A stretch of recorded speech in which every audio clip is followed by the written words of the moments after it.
వి gold trusted gold buyers తాకట్టులో ఉన్న బంగారాన్ని విడిపించి ఈ రోజు ఉన్న మార్కెట్ ధరకే కొనబడును. మరిన్ని వివరాలకు సంప్రదించండి 77107720. హిందూపురం నియోజకవర్గం చిల్మత్తూరు మండలం కొర్లకుంట గ్రామంలోని ఎస్సీ కాలనీకి శ్మశాన వాటిక దారి లేదని చెప్పేసి ఇప్పటికే దాదాపు 40 సంవత్సరాలుగా వాళ్ళు పోరాటం చేయడం జరుగుతుంది. మరి ఈ పోరాటంలో 4 వ్యక్తులు చనిపోతే 4 వ్యక్తుల శవాల్ని దాదాపు 2 రోజులుగా ఇండ్ల ముందు పెట్టుకొని ఈ శవాన్ని శ్మశాన వాటికి ఎలా తీసుకుపోవాలని చెప్పేసి ఆందోళన, బాధ, ఆవేదనకు గురైన సందర్భాలు కూడా మనకి తెలిసిన విషయమే. మరి ఆ క్రమంలో గత 15 రోజుల క్రితం అదే గ్రామానికి సంబంధించినటువంటి ఓ మహిళ చనిపోతే ఆ శవాన్ని తీసుకుపోవడానికి దారి లేక 2 రోజుల పాటు ఇంటి ముందు పెట్టుకుంటే ఆగ మేఘాల మీద రాజకీయ నాయకులు కొంతమంది, మళ్ళీ పోలీసు, రెవెన్యూ అధికారులు కలగలిసి వచ్చి మీ సమస్యను పరిష్కారం చేస్తామని చెప్పేసి మాట ఇచ్చి మాట తప్పడం కూడా జరిగింది. మరి ఆ శవాన్ని తీసుకొని పోయి అంత్యక్రియలు నిర్వహించే క్రమంలో దారి లేదు కాబట్టి ఒక గట్టు మీద శవాన్ని తీసుకుపోయే క్రమంలో కింద పడి కాళ్ళు చేతులు ఇరిగినట్లుగా కూడా మనకి తెలుసు. మరి నిజంగానే దేశానికి స్వతంత్రం వచ్చింది, అన్ని వర్గాల ప్రజలకు మేము న్యాయం చేస్తాం, సాయం చేస్తాం, అభివృద్ధి పరుస్తామని చెప్పేసి అధికారంలోకి రాకముందు మాట్లాడిన నాయకులు, అందులో ముఖ్యంగా కూటమి ప్రభుత్వానికి సంబంధించిన బీజేపీ, జనసేన, తెలుగుదేశం పార్టీల నాయకులు ఏమయ్యారు, ఎక్కడ పోయారని చెప్పేసి మేము దళిత గిరిజన సంఘాల జేఏసీగా అడుగుతున్నాం.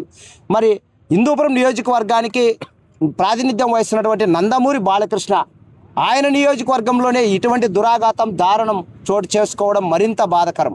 ఎందుకంటే చరిత్ర కలిగినటువంటి కుటుంబంలో పుట్టిన నందమూరి బాలకృష్ణకి ఈ కొర్లకుంట ఎస్సీ కాలనీ సమస్య వినిపించలేదా, కనిపించలేదా, అసలు తెలియదా అని చెప్పేసి కూడా మేము అడుగుతున్నాం. మరి ఆయన పిఏ వీరయ్య గారేం మాట్లాడతారు, ఖచ్చితంగా మీ సమస్య పరిష్కారం చేస్తామని చెప్పేసి మాయ చేసి మభ్యపెట్టి ఆ శవాన్ని ఏదో రకంగా అంత్యక్రియలు చేసిన తర్వాత మాకేమీ తెలియదు అన్నట్లుగా వ్యవహరించడం కూడా చాలా బాధాకరం. మరి నిజంగానే చంద్రబాబు నాయుడు కానీ, పవన్ కళ్యాణ్ గారు కానీ, లేకుంటే నారా లోకేష్ గారు కానీ ఈ జిల్లాకు వస్తున్నారు, పోతున్నారు. ఈ జిల్లాలో ఉన్నటువంటి ఎస్సీ శ్మశాన వాటికల విషయాల్లో పట్ల మేము రోడ్ల మీదకి శవాలను తెచ్చి, లేదంటే ఇండ్ల ముందు శవాలను పెట్టుకొని గగ్గోలు పెడుతుంటే ఎందుకు వీళ్ళు మౌనంగా ఉంటున్నారో మాకు అర్థం కావడం లేదు. ఇది కూడా చాలా బాధాకరం. మరి నిజంగా ఒకటే చెప్తున్నాం, ఇప్పటికే 4 శవాలు మా ఇళ్ళ ముందు పెట్టుకొని నిరీక్షించాం, ఆవేదన చెందాం, దిగులు చెందాం, బాధపడ్డాం. ఇంకా ఆ కొర్లకుంట ఎస్సీ కాలనీలో ఏ ఒక్క దళితుడు చనిపోయినా ఆ శవాన్ని ఖచ్చితంగా పుట్టపర్తి అంటే సత్యసాయి జిల్లా కలెక్టర్ కార్యాలయం ముందుకి తీసుకొని వస్తాం, అవసరమైతే ఇక్కడే దహనం చేస్తాం. ఖబర్దార్, ఇది ఛాలెంజే, ఇది బాధ, ఆవేదన, దుఃఖం, కసితో వస్తున్నటువంటి మాటలు. ఈ మాటల్ని నిజం చేసి తీరుతామని చెప్పేసి కూడా మీకు తెలియజేస్తూ, ఇప్పటికైనా జాయింట్ కలెక్టర్ గారు ఇచ్చినటువంటి మాట నిలబెట్టుకోకపోతే మాత్రం జరగబోయే పరిణామాలు ఈ అధికారులు కానీ, కూటమి ప్రభుత్వ నాయకులు కానీ భరించాల్సి వస్తుందని చెప్పేసి కూడా తెలియజేసుకుంటూ, నిజంగానే ఈ కాలంలో కూడా మేము శ్మశానాలు లేవు, శ్మశానానికి పోవడానికి దారి లేదు అని అడుగుతున్నామంటే ఈ ప్రభుత్వాలని ఏమనాలో, ఎలా విమర్శించాలో మాకే అసహ్యం వేస్తుంది. మరి వీళ్ళేమో హైటెక్ కాలం అంటారు, కంప్యూటర్ యుగం అంటారు, చంద్రమండలంలో ఇల్లు కడుతున్నామంటారు.